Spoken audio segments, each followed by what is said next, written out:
بلبلیں اڑائیں گی، سونا چمک رہ جائے گا، صرف رسول اللہ کا دین حسن رہ جائے گا۔ حضرات گرامی، ابھی کل ہی ہمارے عزیز نور الحق بھائی کی اہلیہ محترمہ اور ان کے بچوں کی ماں دار فانی سے دار بقا کو رخصت ہوئی۔ ابھی یہ پڑھ رہے تھے نا کہ گھر سونا ہو جاتا ہے آگے جانے کے بعد۔ ماں باپ اللہ کی رحمت کا سایہ ہے،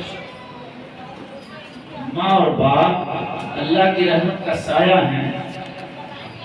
ہماری پرورش میں جو رول ہمارے باپ کا ہے اس سے کہیں زیادہ ہماری ماں کا ہوگا۔ جن کی مائیں ہیں زندہ، انہیں چاہیے کہ کسی بھی حال میں ہوں، غربت، تکلیف، مفلسی، پریشانیاں تو مردوں کے لیے امتحان اللہ تعالیٰ کی طرف سے ہوتا ہے، لیکن جس بھی حال میں رہیں، جن کی ماں باپ زندہ ہیں، جن کی مائیں زندہ ہیں، ان کی خدمت ضرور کریں۔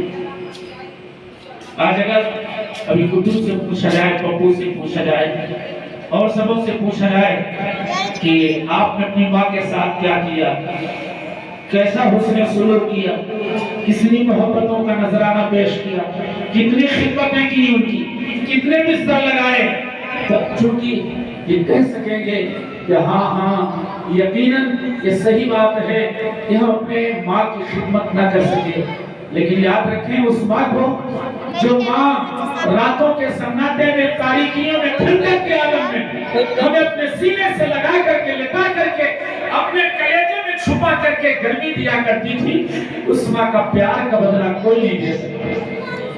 بیٹا چاہے جتنا بڑا ہو جائے، چاہے جتنا خدمت گزار ہو جائے، چاہے جو کچھ بھی کر لے، لیکن یاد رکھیں ماں کی محبتوں کا بدلہ کوئی نہیں دے سکتا۔